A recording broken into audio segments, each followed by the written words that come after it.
국민일보 이경원 기자님. 네, 대통령님 안녕하십니까. 국민일보 이경원입니다. 명태균 씨의 녹취에 기반한 여러 의혹들에 대해서 오늘 이 기회를 빌어서 상세하게 대통령님의 직접 설명을 청하고 싶습니다. 중요한 키워드들로 간추려보자면 한 세 가지쯤이 될 것 같습니다. 우선 여론 조작, 다음은 공천 개입, 끝으로는 창원 산단입니다. 이 의혹들에 대해서 제가 되풀이해서 설명을 하는 것은 오늘 시간상 옳지 않을 것 같고, 여러 대목에 대해서는 검찰의 수사도 예정이 되어 있겠습니다만 이 기자회견 자리를 통해서 많은 국민들이 납득할 만한 설명을 들을 수 있도록 책임 있게 말씀을 부탁드립니다.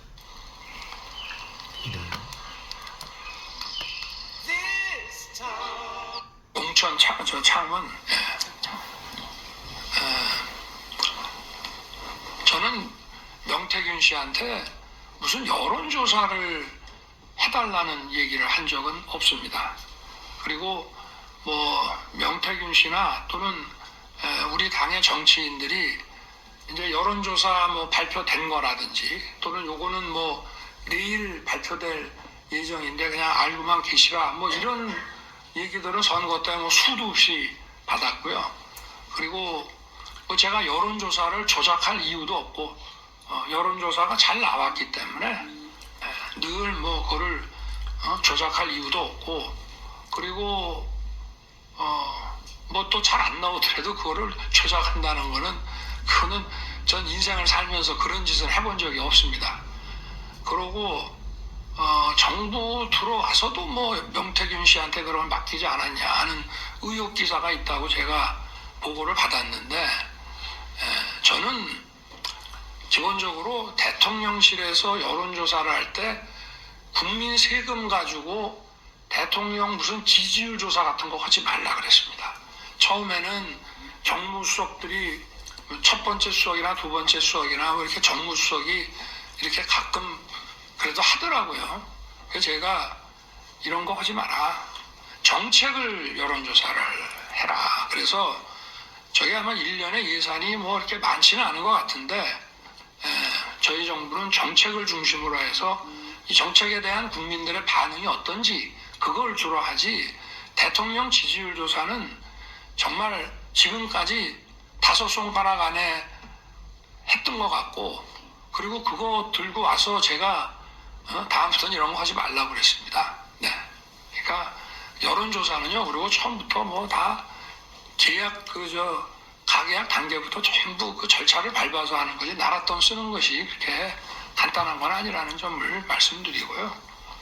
그리고 공천 문제는 공천 개입이라고 하는 것에 이제 정의도 따져봐야 됩니다. 예를 들어서 제가 당선인 시절에 지방선거와 동시에 시행하는, 대선과 동시에 시행한 국회의원 재보궐선거가 몇 개 있었고요. 또 6월 1일 지방선거와 동시에 하는 또 국회의원 재보궐선거가 있는데, 대개 그 재보궐에 나갈 사람들은 거의 정해져 있습니다. 그걸 새롭게 이렇게 대규모 총선을 할 때 같이 인재영입위원회 만들고 공천심사위원회 엄정하게 해서 채점하고 이렇게 하는 것이 아니라, 어느 정도 비스슨하게 하지만 대개 그거는 정해져 가지고, 당시에도 저는요 그 당선인 시절에 그 2달 동안 우리 경호원들이 저한테 그랬습니다. 당선인이 이렇게 늦게까지 일하는 거 처음 봤다고. 정말 안가에서 새벽 한 2시까지 그 장차관과 차관급에 대한 인사, 또 필요하면 인터뷰도 직접 해야 되고 그런 시기이기 때문에 그런 당에서 진행하는 공천을 가지고 제가 왈가불가할 수도 없고, 또 인수위에서 진행되는 걸 꾸준히 보고받아야 되고, 저는 저 나름대로 그야말로 고3 입시생 이상으로 바빴던 사람입니다. 그리고 무슨 공천 얘기가 며칠 전에 제가 어디 일산에 행사 가는 데만 났길래, 저는 그 당시에 공관위원장이 우리 정진석 비서실장인 줄 알고 있었어요. 지방선거 공관위원장이 이거를 같이 하는 거라고 생각을 하고 그 당시 상황이 어떤지 한번 물어보려고 그랬더니 재보궐 공관위원장은 별도로 윤상현 의원이 공관위원장을 했다 하더라고요. 그만큼 저는 당의 이런 공천에 관심을 가질 수 없었고, 그리고 오히려 뭐 당에서 어떤 그 공천을 진행해 나가는데 그 당의 이제 중진 의원들 중에 저한테 전화해서 이런 점들은 좀 여론이 좀 좋지 않으니 좀 더 바람직하게 하게 해달라고 저한테 막 부탁하는 경우는 있지만, 그런 경우에도 원리 원칙에 대한 얘기만 했지 누구를 공천을 주라 이런 얘기는 해본 적이 없습니다. 그러니까 그 전화 그 내용이라 그게 뭐 전화 내용인지 아니면은 텔레그램 통화를 뭐 녹음을 한 건지는 잘 모르겠습니다만은, 하여튼 저는 오랜만에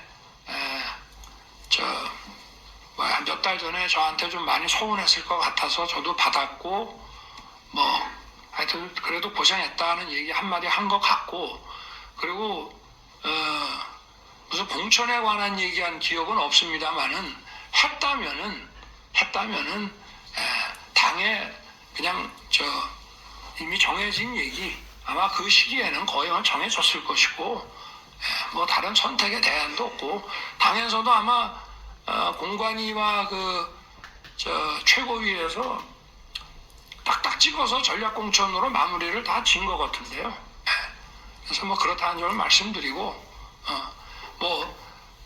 예를 들면 총선 때도 마찬가지입니다. 사람들이 이렇게 누구누구가 좋다 해가지고 저한테 알려주면 저는 그대로 인재영입위원회에다가 그냥 패스시켰습니다. 누구를 꼭 공천 줘라라고 그렇게 사실 얘기할 수도 있죠. 그게 무슨 외압이 아니라 의견을 얘기하는 거지만, 그러나 과거에도 대통령 얘기한다고 되는 것도 아니고, 그래서 근데 정말 그 인수위 시절에 당선인 시절에는 공천 문제 가지고 할 정도로 저도 정말 시간적 여유도 없었습니다. 더구나 그날이 취임 전날이라고 하는데, 취임 전날 제 기억에는 취임식에 오는 외교 특사들을 응대하는 데만 하루 종일 제가 했던 것 같은데요. 하여튼 그렇습니다. 솔직하게 다 말씀드리는 겁니다. 그리고 또 산단? 창원산단, 네, 문제. 창원산단을 포함해서 한 10몇 개의 국가산단은요, 제 대선 공약입니다. 그리고 이 산단의 지정이라는 거는 다 오픈해서 진행하는 거지 비밀리에 진행하는 게 아니고요. 신청을 받습니다. 받고 저걸 이제 산업 정책적인 면과 또 토지에 대한 이런 인허가 형질 변경 이런 게 들어가야 되기 때문에 국토부와 산자부가 이제 같이 진행을 해 나가는 건데, 그 위원회를 만들어서 전부 진행을 하고, 그걸 응하려고 하는 이제 각 지방자치단체에서 자기들이 적극적으로 자료도 내고 이렇게 해서 결론이 나는데, 저도 위원회에서 이렇게 결정이 났다 그러면 결정이 났느냐고 보고받으면 바로 대통령이 보고받는 즉시 바로 푸는 거거든요. 언론에 릴리스하는 겁니다. 저한테 해서 제가 보고 다시 조정을 해서 마지막 도장을 찍어줘야 되는 것이 아니고, 이 절차 자체가 마치 재판하듯이 쭉 위원들이 이걸 받아서 결정을 하면은, 아마 그래도 제가 언론에 난 거 보고 알아서는 안 되니까 대통령께 보고가 갔다 그러면 아마 즉시 언론에 릴리스 하는 거라. 그리고 그거를 누구를 제가 전화해서 됐다 말았다 그런 거 자체를 할 수도 없고, 그러니까 그런 식으로 생각하시면 될 것 같습니다.